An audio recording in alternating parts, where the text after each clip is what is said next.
Assalamualaikum warahmatullahi wabarakatuh. Bismillah, alhamdulillah, assalatu wassalamu ala sayyidina Muhammad ibn Abdullah wa ala alihi wa sahbihi wa man wala.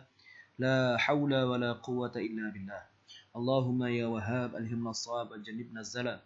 Allahumma anfa'na bima 'allamtana wa 'allimna ma yanfa'una wa zidna 'ilman wa ikhlasan yuqarribuna ilaika ya rabbal alamin. Bismillah, subhanallah, alhamdulillah, wa la ilaha illallah, Allahu akbar, wa la hawla wa la quwwata illa billahil aliyyil azim. Adada ma kutiba yuktab abadal abidin wa dahrad dahirin, amma ba'du. Alhamdulillah, pada kesempatan ini kita bisa kembali lagi belajar hadis, di mana kita belajar kitab Jam'un Nihayah fi Bidayatil Khairi wal Ghayah, yaitu karangan dari ulama yang terkenal yang biasa kita panggil dengan Abu Jamrah. Jadi beliau adalah Ahmad bin Abi Jamrah. Ahmad bin Abi Jamrah atau biasa kita panggil dengan Syekh Abu Jamrah. Kemarin kita sudah selesai di hadis yang pertama tentang turunnya wahyu yang pertama kali. Bagaimana cerita yang sudah kita baca, bahwa hadis tersebut menjelaskan bagaimana Rasulullah mendapatkan wahyu yang pertama. Kemudian untuk selanjutnya adalah tiga hadis pada kesempatan ini yang akan kita baca, yaitu yang pertama hadis tentang halawatul iman, ya, manisnya iman, halawatul iman, kenikmatan iman atau manisnya iman.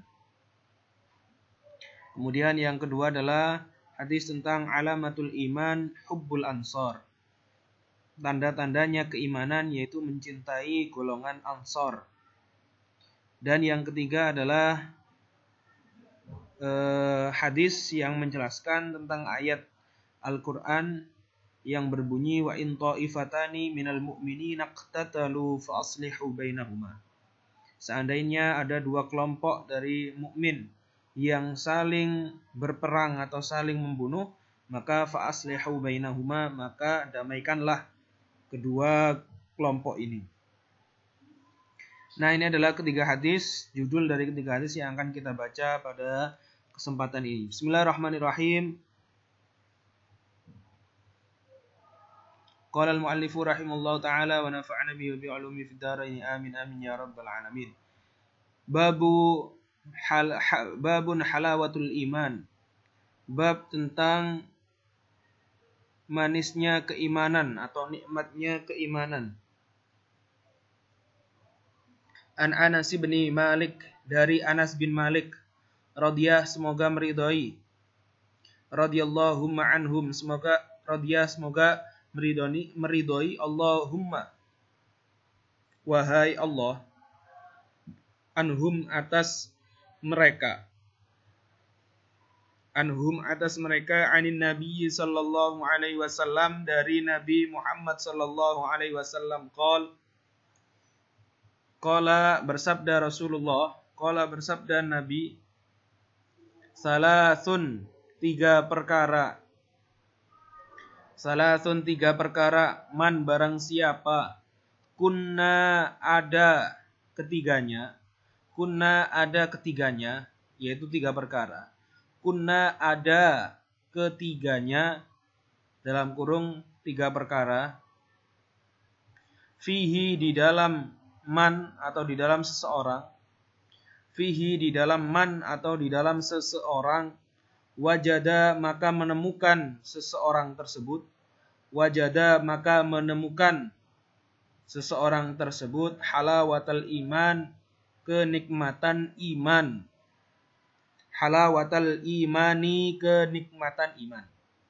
Apa saja ketiga perkara tersebut? Satu, ayyakuna, ada. Ayyakuna, selalu ada. Allahu, Allah.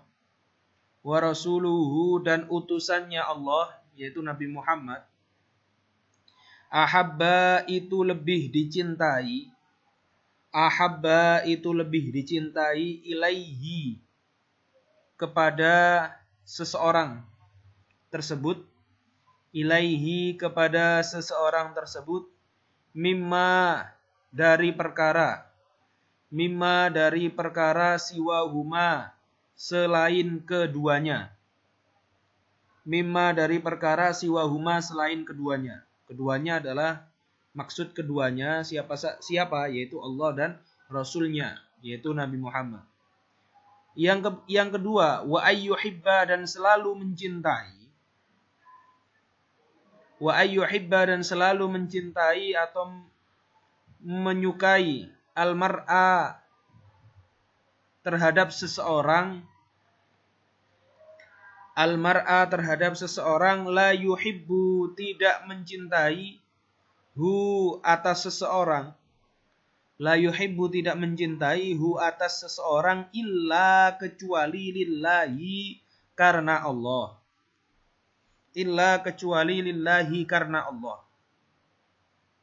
Kemudian yang ketiga, wa ayyakraha dan selalu membenci ayyauda untuk kembali. Wa ayyakraha dan selalu membenci ayyauda untuk kembali. Fil kufri di dalam kekufuran.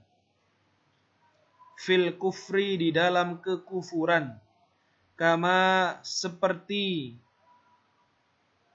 halnya yakroha membenci ayyukdafa untuk dimasukkan finari di dalam neraka. Ayyukdafa untuk dimasukkan finari di dalam neraka.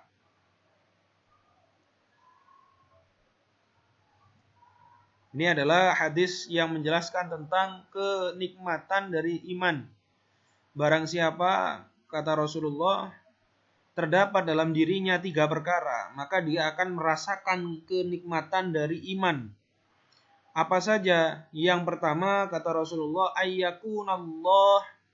ayyakunallahu wa rasuluhu ahabba ilaihi mimma siwahuma. Seorang tersebut di dalam hatinya sangat mencintai Allah dan Rasulnya. Bahkan rasa cintanya melebihi rasa cintanya terhadap selain Allah dan Rasul. Jadi orang tersebut menempatkan Allah dan Rasulnya dalam kedudukan kecintaan yang sangat tinggi. Yang paling tinggi.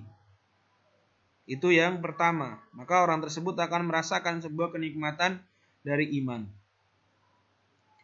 Kemudian yang kedua, wa ayyuhibbal mar'a la yuhibbuhu illa lillah. Yang kedua adalah mencintai atau menyukai seseorang atau orang lain la yuhibbuhu illa lillah. Tidak mencintai atau tidak menyukai orang lain kecuali karena Allah. Jadi rasa cintanya tersebut didasarkan karena rasa cinta kepada Allah. Maksudnya bagaimana? Maksudnya orang tersebut membantu dirinya untuk lebih meningkatkan keimanan dan ketakwaan kepada Allah. Ketika dia berteman, ketika dia bersahabat dengan orang tersebut, maka keimanannya, ketakwaannya, ketakutannya kepada Allah semakin bertambah. Jadi yang dijadikan alasan untuk berteman, yang dijadikan alasan untuk mencintai seseorang bukan karena lain tapi karena Allah. Kemudian yang ketiga adalah wa ayyakraha ayyauda fil kufri kama yakrahu ayyukdafa finnar. Selalu membenci untuk kembali kepada kekafiran. Kepada kekafiran kama yakrahu ayyukdafa finnar. Seperti halnya membenci jika dia dimasukkan di dalam neraka.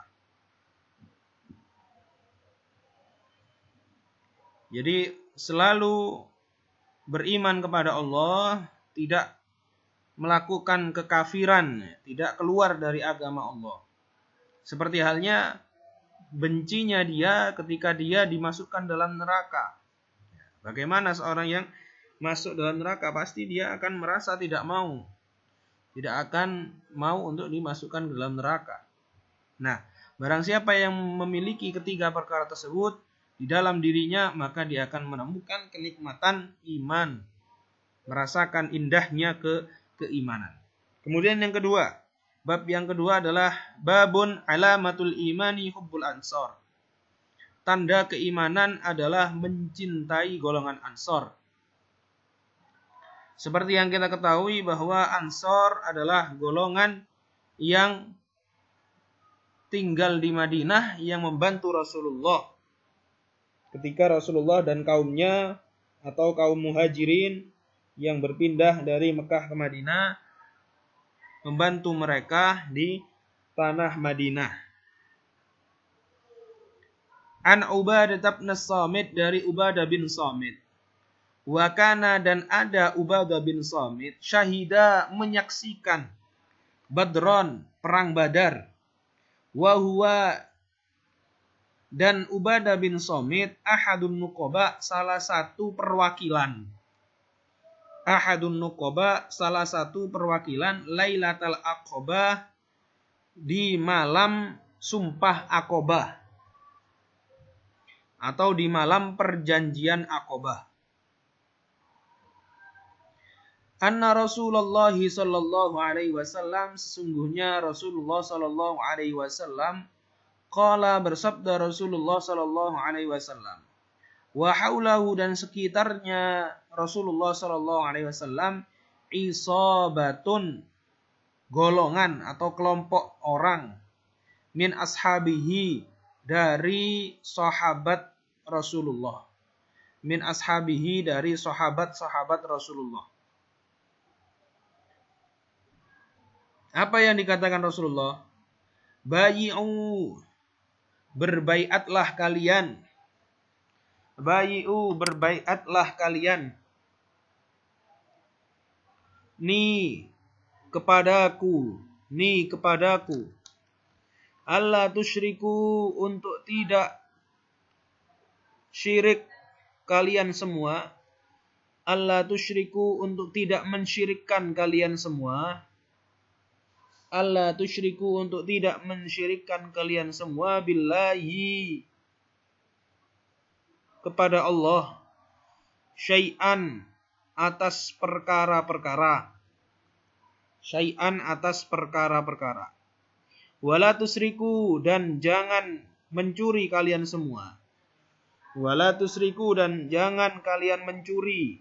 Wala tusriku, dan jangan mencuri kalian semua, atau jangan kalian mencuri. Wala taznu, dan janganlah kalian berzina. Wala taznu, dan janganlah kalian berzina. Wala taqtulu, dan janganlah kalian wala taqtulu, dan janganlah kalian membunuh auladakum, anak-anak kalian. Auladakum, anak-anak kalian. Wala ta'tu, dan janganlah kalian mendatangkan. Wala ta'tu, dan janganlah kalian mendatangkan. Bibuhtanin, dengan kebohongan. Bibuhtanin, dengan kebohongan. Taftarunahu, yang kalian karang. Hu, atas kebohongan. Taftaruna, yang kalian karang, atau yang kalian buat-buat. Taftarunahu, yang kalian karang atau yang kalian buat-buat. Hu, atas kebohongan.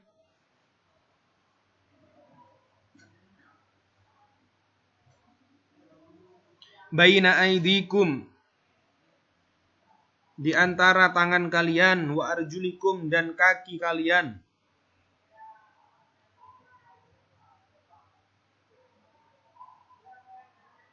Wala ta'su, dan janganlah kalian bermaksiat. Wala ta'su, dan janganlah kalian bermaksiat, atau janganlah kalian melanggar. Fi ma'rufin, di dalam kebaikan. Fi ma'rufin, di dalam kebaikan. Faman, maka barang siapa. Faman, maka barang siapa. Wafa, mengerjakan. Wafa, mengerjakan atau melakukan. Minkum, dari kalian semua. Fa ajruhu, maka pahalanya. alallahi, dari Allah. Waman asoba, waman dan barang siapa asoba terkena, atau tertimpa, min dzalika, dari perkara-perkara tadi, min dzalika, dari perkara-perkara tadi, syai'an, atas perkara, fa'uqiba,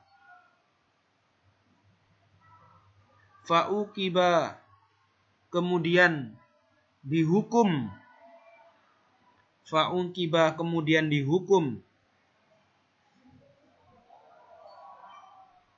Maksudnya dihukum di sini adalah dia mendapatkan siksaan atau mendapatkan musibah di dunia, dihukum dulu. Fit dunya, mendapatkan hukuman atau sanksi di dunia. Fit dunya, di dunia, fahuwa maka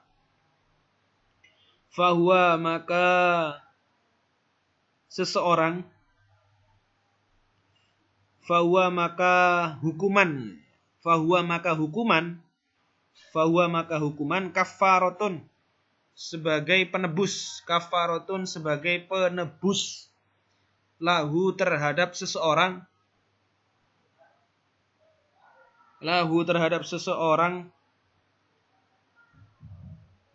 kafaratun sebagai penebus ya. Gimana halusnya penebus? Waman dan barang siapa asoba terkena atau tertimpa, min dzalika, dari perkara-perkara tadi, syai'an, atas perkara, summa kemudian satara, menutupi hu, atas seseorang, Allahu Allah. Satara, menutupi hu, atas seseorang, Allahu Allah, fahuwa maka orang tersebut, ilallahi, kepada Allah, insya'a, jika menghendaki Allah, afa, memaafkan Allah, anhu, atas orang tersebut.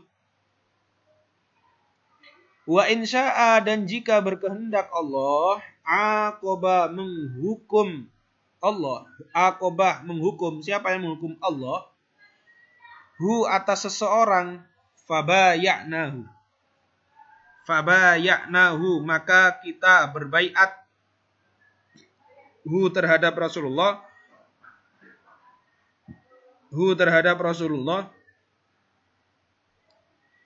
ala dzalika, atas perkara-perkara tadi. Jadi pada waktu itu Rasulullah membaiat atau menyumpah orang-orang Ansor dan orang-orang Muhajirin untuk tidak mensyirikkan Allah, untuk tidak mencuri, untuk tidak berzina, untuk tidak membunuh anak-anaknya, untuk tidak berbohong, ya, kemudian dan tidak melanggar atas kebaikan. Barang siapa, kata Rasulullah, yang melaksanakan hal ini, maka dia akan mendapatkan pahala dari Allah. Dan barang siapa yang melakukan perkara ini, ya, melakukan mencuri, mensyirikkan Allah, kemudian berzina atau membunuh, maka kalau misalnya dia dihukum di dunia, artinya dia dihad. Kalau misalnya mencuri, tangannya dipotong. Nah, jadi dihukum di dunia, fahuwa kafaratun lahu, maka itu adalah penebus bagi kesalahannya. Waman asaba min dzalika syai'an, tapi barang siapa yang melakukan hal tersebut, akan tetapi ditutupi oleh Allah, artinya tidak diketahui. Tidak ada orang yang tahu, tidak diketahui. Maka seandainya Allah berkehendak untuk memaafkan dia, maka Allah akan memaafkannya. Dan jika Allah berkehendak untuk menghukumnya, maka akan dihukum oleh Allah. Akhirnya para sahabat membaiatkan dirinya untuk tidak menuruti, untuk tidak melakukan hal-hal yang telah disebutkan oleh Rasulullah. Kemudian hadis yang terakhir adalah hadis babun wa in ta'ifatani. Jika ada dua kelompok minal mu'minina, dari orang-orang mukmin, iktatalu, saling membunuh atau saling berperang, fa aslihu, maka damaikanlah, bainahuma, di antara kedua kelompok tersebut. Bismillahirrahmanirrahim. Anil Hasani, dari Hasan, anil Ahnafi, dari Ahnaf bin Qais, qala, berkata Ahnaf bin Qais, dhahabtu, aku berangkat, li ansura, untuk menolong, hadzal rajula, laki-laki ini,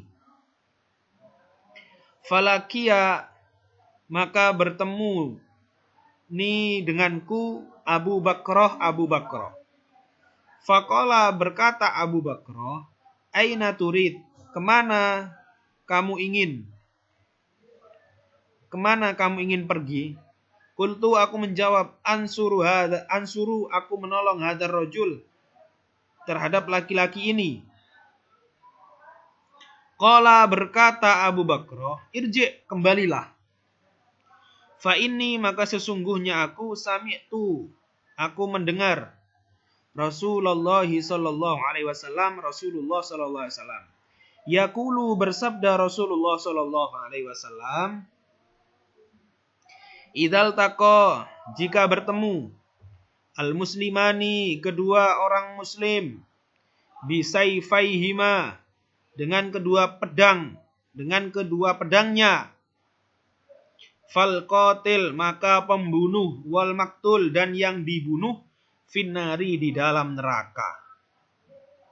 Fakultu, kemudian aku berkata, ya Rasulullah, wahai Rasulullah, hadzal qatilu, pembunuh ini, fama, dan bagaimana, balul maktuli, keadaan orang yang dibunuh. Fama, dan bagaimana, balul maktuli, keadaan orang yang dibunuh. Qala, berkata Rasulullah, innahu, sesungguhnya yang dibunuh, yang mati, yang tewas, karena ada yang dibunuh, yang tewas,